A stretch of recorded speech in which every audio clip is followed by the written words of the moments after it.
everyone, Julian here, and today I'm going to be showing you how to make driving progressive house like Christoph and Stan Kolev. We're going to be talking more about that like one note bass line, sort of just very driving, powerful, progressive sound.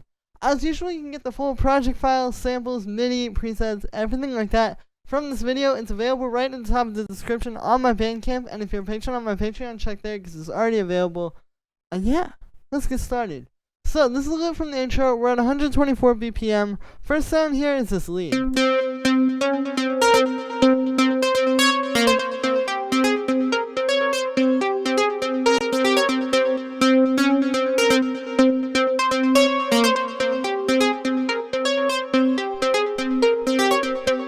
So as you can hear, this is a very dynamic lead. What's happening is we basically have two halves to the lead line here, where you can see we have like this part, which is more just kind of focused around that C. That's the key we're in, is C minor.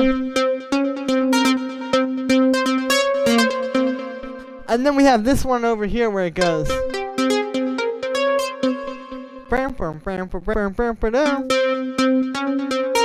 you're kind of getting like that call and response there.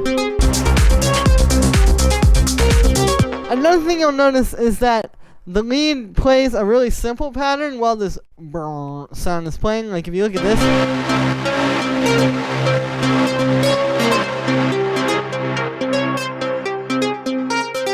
because if you have the more complex pattern over here playing while the is playing, it's just gonna be like too busy. You know, this way we have something simple play so that you can focus on everything, and then once it's just the lead and the bass line, you know, then we open up with this more intense pattern with more stuff going on. And for the sound with this one, it's made using analog. So what we have here is we just have a square wave and a saw wave, and then they're going into this low pass filter, and you can see I have this low pass automated. Like pretty much every single bar has like some kind of automation happening where, you know, it's just kind of slightly opening and closing. And it very much lines up with like where the notes are going. Like it's not just at random times, but like you'll notice like when it jumps up, that's when the filter opens.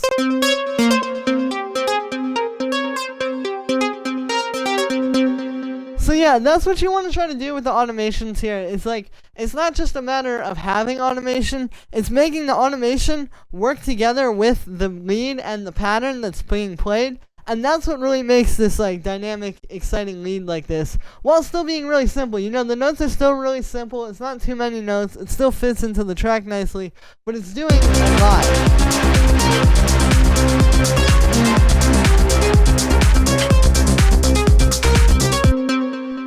After that, we just have a bit of unison. The amp envelope is set like that. And then we have some chorus, a bit of echo doing eighth notes. You can hear that's pretty pronounced with this one. I also have the reverb turned up. It's on the ping pong setting, so it's going back and forth from the left to the right ear. And then we have this drum bus, which here's without that. I'll turn it up so you can hear.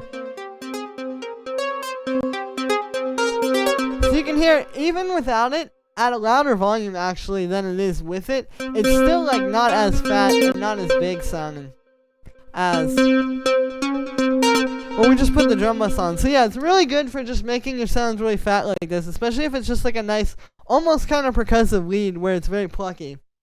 And then I just have a compressor, start chaining it to the kick, and that's it for the lead. The next thing we've got here is this.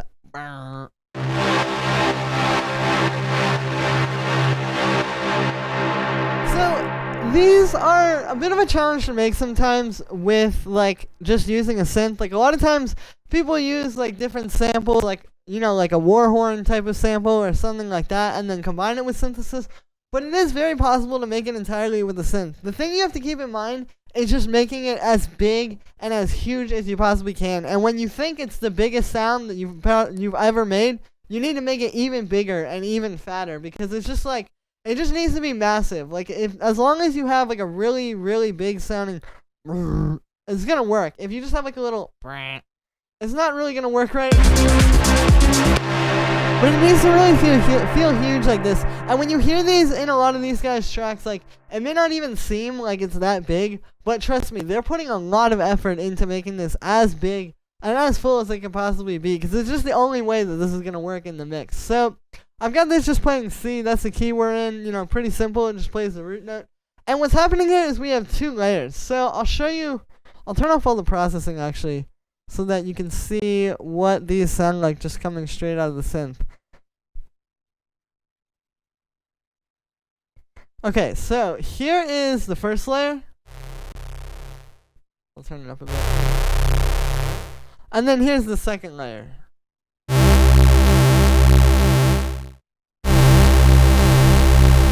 So you can hear already that's creating a pretty big sound because we're combining a square wave and then 2 saw waves here. So we're getting really like the best of both worlds here. We're getting the fullness of the saw wave and the fullness of the square wave, and we're putting them together, and already that's just making a big sound just based on where they are harmonically. Like, there's a lot of harmonic content going on here.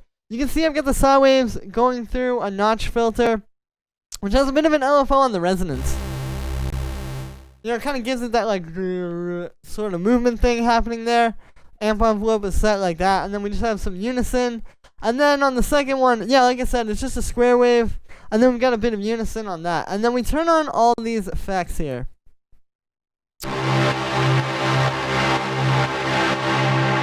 And yeah, so it really comes down to a few things. So the first thing here is we've got reverb and chorus right off the bat. We're just giving it some space. I recommend putting these at the beginning of the chain before you do any of the distortion or anything like that, because the distortion is going to make these feel a lot bigger. And I think this is a big part of the sound. It's not just having like, you know, that be really fat, but also having that long, just huge reverb. Like that, like it's almost like a little bit of like a neurofunk type of sound, you know. But yeah, so we're just taking those and then we're putting them into 2 things, this pedal and then this drum bus. So here's just the pedal, here is without anything, then just the pedal, and then with the drum bus. So you can hear this pedal gives it like the first bit of the saturation, the first bit there, to really make it feel like big and fat and just give it that like kind of texture, you know, to make it not just sound like a dry saw wave and a square wave. But then the drum bus gives it that extra fullness and that extra push to like really get it to stand out. And yeah, so these are the things you're gonna need to do if you want to make one of these and you want to make it be as full as what you hear in these tracks. Then we have a compressor, just sidechaining this to the kick. It's pretty important to sidechain all the like melodic stuff in this style, because it's a really big part of the groove and making everything feel really like tight and controlled. And then we just have a high pass filter, and this is really important because if I turn this off, there's a lot of low end in this sound. Like, this is, you know, a sound that has a lot of low end to it, and we want the benefit of that, where it's going to get that nice kind of crunchy sound when it's being distorted with the highs and the mid-range. But we obviously don't want all that low end in the mix because it would get in the way of the bass. But this way, we can still hear the bass and this thing at the same time. And yeah, then we have the kick. So this is just like pretty standard, fat, progressive kick. I've got it going through a bit of drum bus. Here's without that. And with it, so the main thing here is just getting that sort of like clicky attack to it, like that at the start. And like, it's a kick that sounds kind of soft when you hear it. Like, obviously it's not the same as like, you know, a massive techno kick like you would hear, but it is actually a really fat sound, as you can hear when, you know, when I play it on its own. Then we have the bass line. So here is the bass line, really simple, it's just one note. The key here is just getting like kind of dynamic and more interesting patterns where it's like you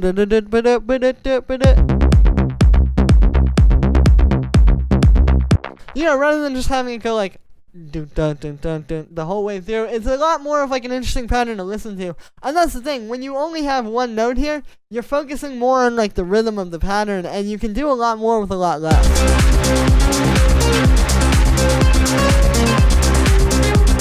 and just like how that's grooving in the track. For the sound, this is made with analog. You can see I've got just 2 saw waves here going into a low pass.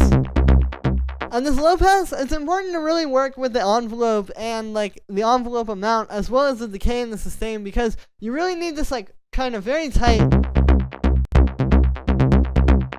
like plucky sort of sound. You know, if it's too big or too open, it's not really gonna work right.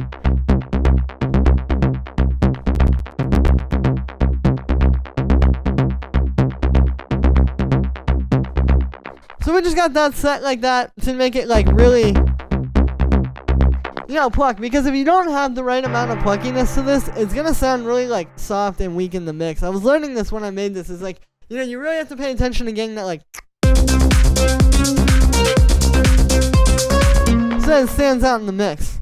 And yeah, then we got the amp envelope set like that. I've got a bit of unison, and then we just have some delay.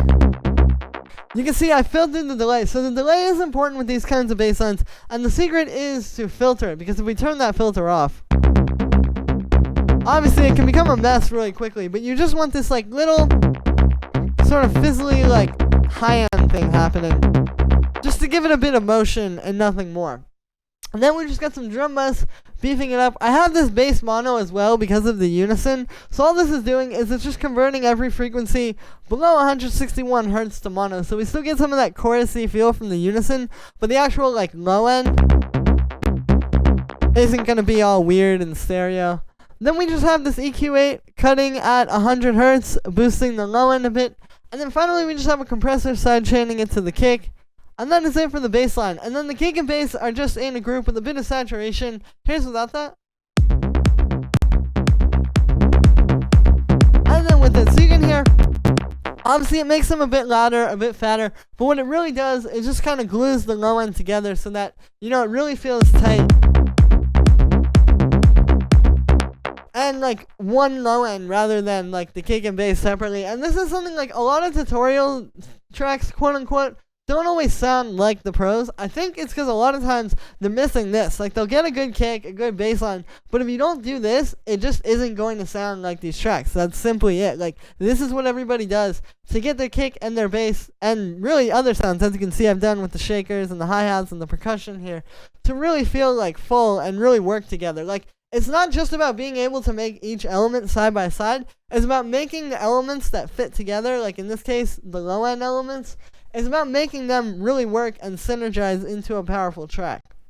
And then we have these shakers and hi-hats which sound like this.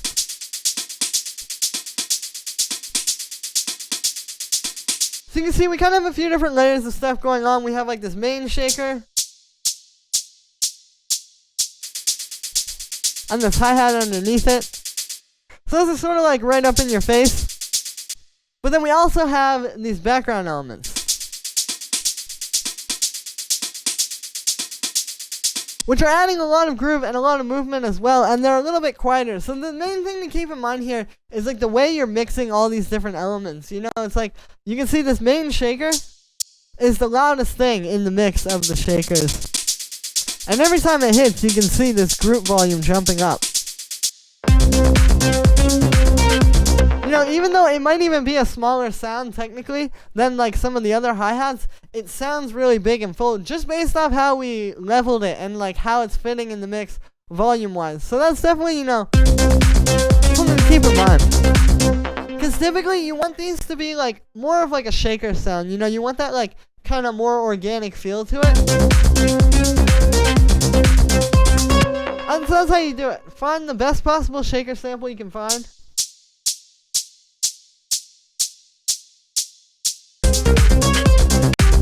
And just mix it right. And then we have on the group here, we have a bit of reverb, a bit of drum bass, and an EQ. So here's without those things. I'll turn it up a little bit too so it's even. And then with them. So you can hear why we do this, because even when you just turn up this group, it still isn't as big and as fat as when you put these different processing things on it. So the first thing is the reverb. This just kind of gives everything a little bit of even space. You know, puts these all in the same room together. Then the drum bass just fattens them up. makes them hit a bit more. You really want to make sure to do something like this here. It doesn't have to be drum bus. It could be a saturator. It could be whichever plugin you want to use. But you definitely want to make sure you're doing that. Because again, these are typically a little bit smaller sounds. But you make them sound really big with the processing and how they fit in the mix. And then finally, we just have this EQ. And this is just cutting the lows and boosting the highs to really bring out that sharpness. Like, because you really want these to be like that bright, like, high end in your mix. And then the last thing that we have down here is the percussion.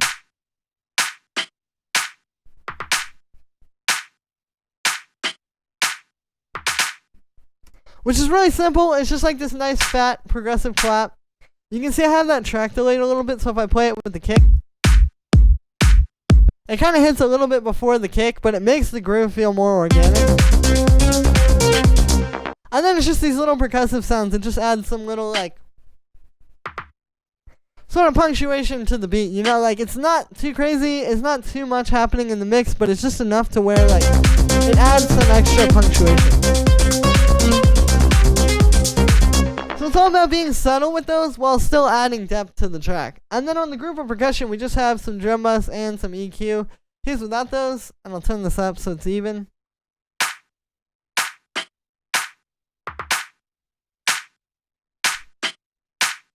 And then with them, so you can hear it hits a bit more. The percussion sounds a lot more together as well. Like, a big part of this is not even just about making these hit hard, because, you know, you could do individual processing, but it's just about making them sound together. You're putting them all through this exact same saturation and everything that's happening with drum bus here, as well as they're all going through this low end cut and this high end boost. So they're going to sound more together by virtue of that. And a lot of times I get that question, like, how do you make your percussion sound like it's all in the same world, so to speak, like it all fits together?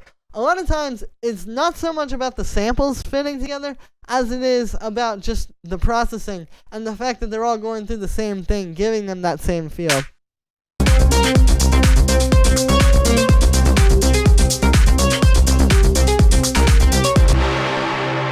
And yeah, so that is me for this one, guys. I hope you enjoyed. As always, make sure to like this video as well as subscribe, and let me know what you think of this video in the comments. Like I said in the beginning, you can get the full project files, samples, MIDI, presets, everything like that from this video is available right at the top of the description. And if you're a patron on my Patreon, check there, because it's already available. And yeah, thank you so much, guys, and I will see you tomorrow with another video.